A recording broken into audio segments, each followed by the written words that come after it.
Okay, thank you so much for staying with us. Beyond the Headlines continues now. This is RJR 94 FM. I'm Dionne Jacksmiller. You know, education is so important in terms of advancement and getting so expensive. So it's always important for people to know about some of the scholarships out there. And one of the organizations that has been doing this work for a number of years, we're at 9 years now, Peace and Love Academic Scholarship. Now, we've spoken with this group before, so it's interesting to get an update and see what they're up to. We have with us Rula Brown, founder and executive director, and Yemalla Edwards, who is a five-time recipient of the scholarship and now a doctor at the Spanish Town Hospital. Thank you both so much for talking to us. Great to have you. Great. Thank you very much. Yeah, and thank you so much, Miss Jackson Miller. This is Rula Brown. It's an honor and a pleasure. I remember speaking with you in 2012. It was our second year of our awards presentation. I remember. Yes, indeed. And we awarded 42 scholarships then. And up to that point, it was 55 scholarships. And here we are 9 years later, 691 scholarships, 60.2 million Jamaican dollars. And I certainly want to thank all the supporters of palace1.org to make this possible. And along with myself here, a fine young man, Dr. Yemalla Edwards, once homeless at UA. Thank you so much for this intro. Yes, he has an entire story in itself. Just before I go to him, though, because whenever I do these interviews with especially pretty new organizations, one part of me is always saying, wonder if this organization is going to be around in another 5 years or so, because, you know, this kind of stuff takes work. It takes commitment, it takes work, it takes energy, and not everybody can go the distance. What has allowed your organization to continue? Indeed, work, commitment, and energy, indeed. It is a rough go. The thing is, when you see the results of a Yemalla Edwards, Dr. Nicole Nation, and many others, Sharice Graham, I met you, I had a session with you last year at the Chevening Scholarship for send-off for Dr. Nicole Nation. And Yes. Here we are, second year running, one of our students will be going, Sharice Graham. When you see those results, those are the reasons, those are the inspiration and the motivation to continue to work. And we have a very solid board working, and each and every year, it is a big challenge, no doubt about it. But I think I personally have been so committed because I remember when I was doing engineering in Boston, I was homeless for 3 days actually. And I said to myself, there are many students here in Jamaica who could use the help. And I always put that in focus to really let the board members know that, look, it's not about us. It's about these students. All right. Well, Dr. Edwards, let me bring you in here. So, absolutely awesome story you have. Tell us about how did you come to be homeless? So basically, I'm from a small community off the older road called Macookspend. And to travel to and from Macookspend to UWI would have cost me roughly $600 per day. So within the first week of traveling to UWI, I realized that all my money has finished for the month that I've budgeted, as I didn't know that it was that expensive. I attended St. Catherine High School, so it wasn't that much expensive to go to and from St. Catherine High School. But when I started factoring UWI, I realized, wow, this is way expensive. Yeah. So I realized that I only had two options. One is actually not to go to school at UA, and the other is to pretty much stay on campus, do whatever necessary to help me to actually be at school. And the only result I found at the time was basically to pack my bag with all my clothes that is necessary for a week or two, and just bounce around on campus, sleep in the library, the gazebos and staircases. Wherever I get a little five, I just take a little five and up in the morning, fresh and ready for school again. Okay, because you couldn't afford to live on hall. Yeah, it was, all was out of it for me, because if I couldn't afford to the normal traveling, Right. all is way more expensive, yeah. So, Right. So how you did like for bathroom and all them something there? You had friends on hall? I had friends and all, too, but I mostly use the gym facility, like the Okay. bathrooms done by the union, student union. So at some point you went and you went straight into med? No, I started in train applied sciences. Okay. And then what? Transferred after a year? And then transferred after a year into medicine. So that means Because, you did this for yeah, 6 years. yeah, I did 6 years to be exact. So you did Because what 6 years out of bouncing around on campus? No, just Okay. 2 years. Okay. And then what happened after 2? After 2 years, then I met Mr. Brown in the summer period of the second year. He said he came down, and one of my teachers, Mr. Blake, introduced me to him. But at that time, he had already chosen the person for the scholarship. He was basically there to oversee the running of the day. He was preparing for the award ceremony. Okay. So at that time was the time that I met him, and he told me about the scholarship and that he has already selected the recipient. Over in the evening, I wrote him an email telling him of my situation, and fortunately he went up, he told person about my story, and he got a place for me to stay, that laptop computer for me, and also books, and a lot of stuff took place for me in just a short period of time. Within a few months I was not bouncing around on the campus anymore. I had the place to stay, I had the laptop, I didn't need to stay in the library so much anymore. So this was before you even got the official scholarship? Because Or did he? Before actually I got the official scholarship. Oh. Yes. Yes. Yeah, this was before. So was there a point though before you met Mr. Brown at which you were saying, boy, I don't know if I can manage this. How am I gonna manage to do this for 5 years? Well, to be honest, it's in the back of my mind, but not at the forefront. At the forefront of my mind is just getting through each day. It's just getting through each day. That's the main aim for me, because I'm from a humble beginning in terms of my family. They are not on the better side in terms of financial wise. Okay. So we have learned how to make bread and butter. Okay. So for you figured that this was something you had to do. Yeah, it's a necessity. Yeah. Right. Ban your belly, as we say. Yeah, man, definitely. Yes. So, Mr. Brown, it sounds though as if you went to great lengths to help Dr. Edwards even before he was able to officially apply for the scholarship. What about him? Very true. This is what really got me. When he sent me that letter, where I'm staying now, my friends that I've known for 50 odd years when I was going to Excelsior, I got that letter from Lucky Thing. I gave him my business card. Okay. The next day he sent me the letter. I sat down around the computer and I Hold cried. on. The next day The next day he sent me a note. he was wasting no time. No time. And that was the thing. Yemalla is an individual. You find that he's very dedicated and he means business. Something he said to me, Mr. Brown, I think God sent you to me. That's what he said to me. So when I read his letter, I cried, because one of the things in the letter he said to me, one night at 2 o'clock, he was there studying out in the elements under a tree, under a light, and he fell asleep. Oh. And in falling asleep, the security guard were making their rounds, and they saw him, came to him in the middle of the night. He was asleep, and they thought he was a homeless person from the streets. They were about to call the city cops to come and take him off campus. And he was so shook up that time of the morning. He said, wait a minute, I'm a student here. And the campus police for a second did not believe him. And he shuffled around and found his ID, and that's what saved him. And that moment I cried, because I said, he was a young man, 21, 22 years old, Yes. looking to do medicine. His first year, he had a 3.85 out of 4. How could you not help out this young man? And that's where it started. I came back to the States in Atlanta.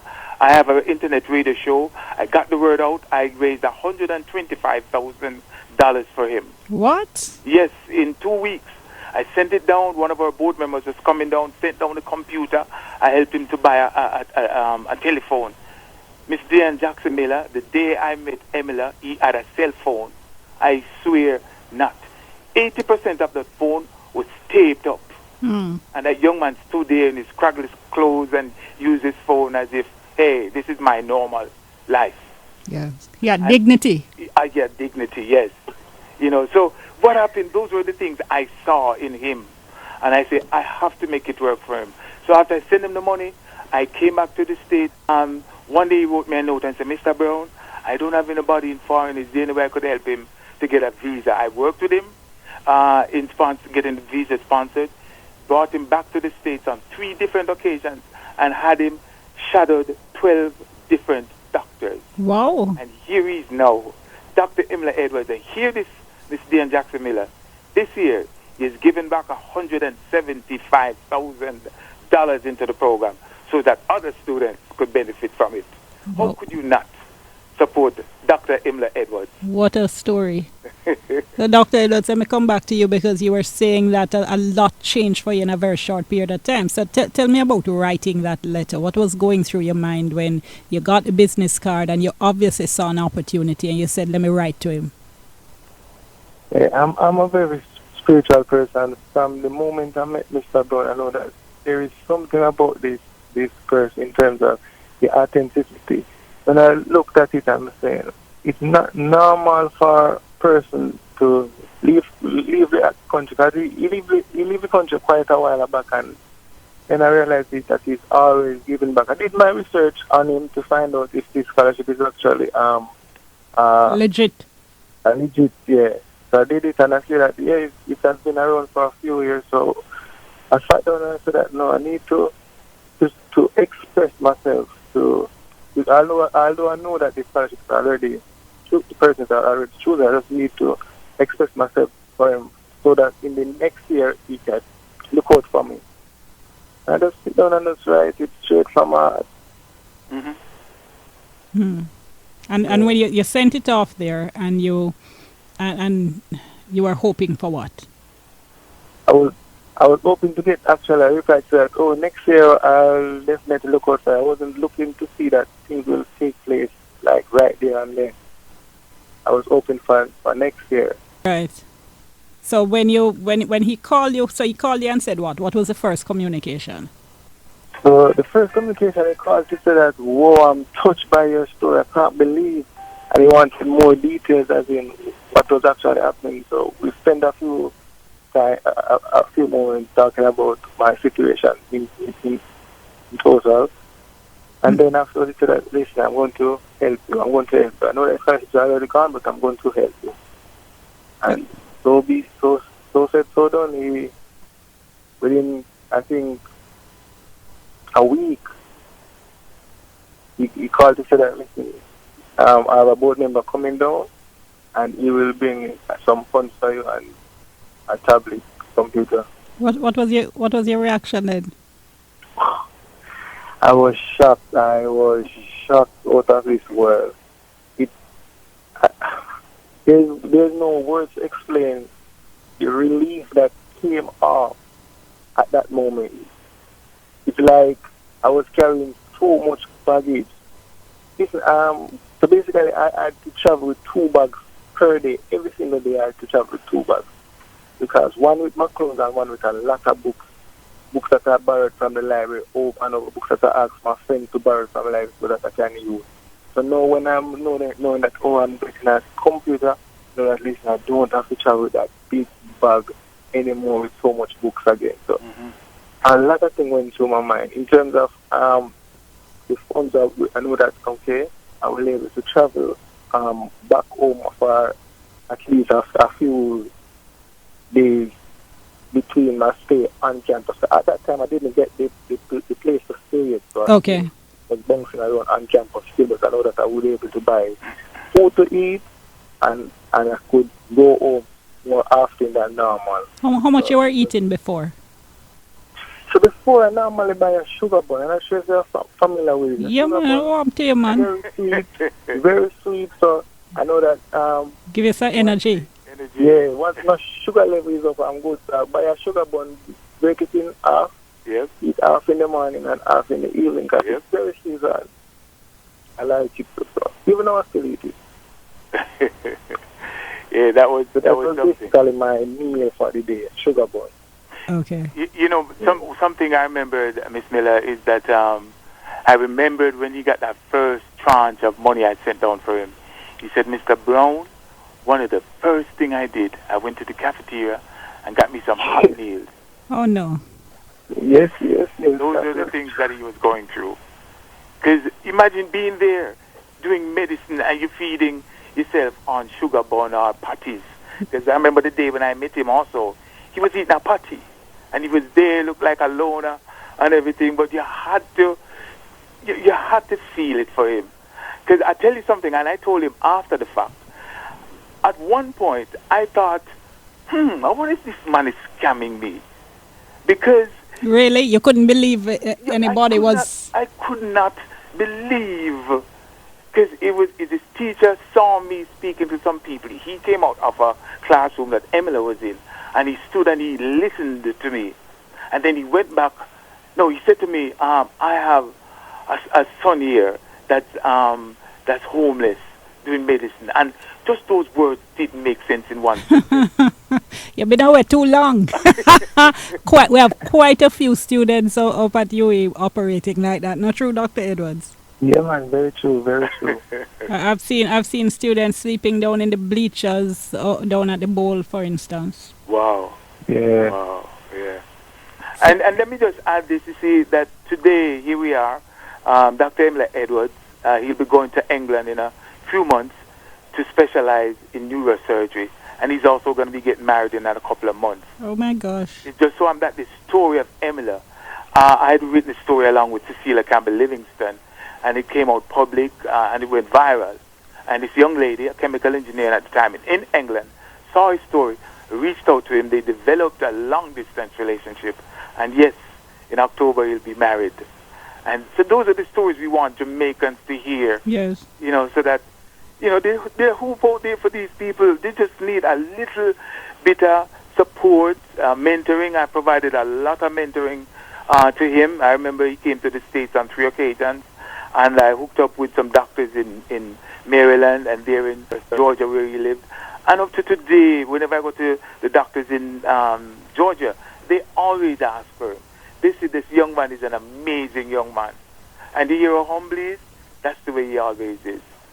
So, I have so many questions that are nearly out of time. Dr. Edwards, that visit where you were shadowing the doctors in the States, how was that?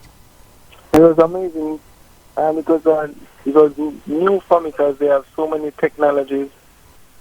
The way of doing things is so much different from us. They're mostly using technology to doing their diagnosis while we use more of a physical examination. Yes, I've heard that. Totally different from me, a different feel. A good exposure when I come back here and I tell my friends about the situation and stuff that I thought it was like, wow, that's amazing. Man. So it was a good, very, very good experience for me. I really appreciate it. And Mr. Brown mentioned earlier that you yourself now are contributing to the scholarship program. Why is that important to you? That's one of the crucial point of my life. For one, I know what it is like to go through a situation like that, so I could never, ever turn my back on persons that are going through that situation. So for me, that's one of the major things for my life in terms of giving back to an organization that I know is actually doing so. Yeah. That's the main thing. Gentlemen, I'm out of time. I'm going to have to leave it there. Dr. Brown, Mr. Brown, hear me. I'm mixing up my doctors and my misters. Mr. Brown, final word to you. So what's next with the organization? Firstly, thank you so much, Dionne Jackson Miller, for the second time. Again, like I said, it's the third time because I met you last year at Chevening. For this year, tomorrow, Palace will be awarding 91 brand new scholarships. And I'm sure there are many more. Dr. Nicole Nation, Dr. Yemalla Edwards, and we're going to be giving scholarships to tomorrow. It's going to be a total of 60.2 million Jamaican dollars. And again, I just want to thank each and everyone who reaches out deep in their pocket and donates to make these results the way they are. Yemalla Edwards, in his 4th year as a medical student, lost his mom from complications of diabetes, and he did not have a red cent to send her home. And I said to him, Yemalla, don't worry. the board members chipped in and make it all happen for him. So again, folks, you all have chipped in to make it all happen for the students at Palace. We thank you so much. And Ms. Miller, for giving us this exposure. It will go a long way to reach out to donors, because we always are looking for donors to help us out. Next year is our 10th year, and we hope we can come back on to talk more about Palace in the future. Sure, absolutely. Well, congrats again, Dr. Edwards, and congrats, Mr. Brown, on keeping this going.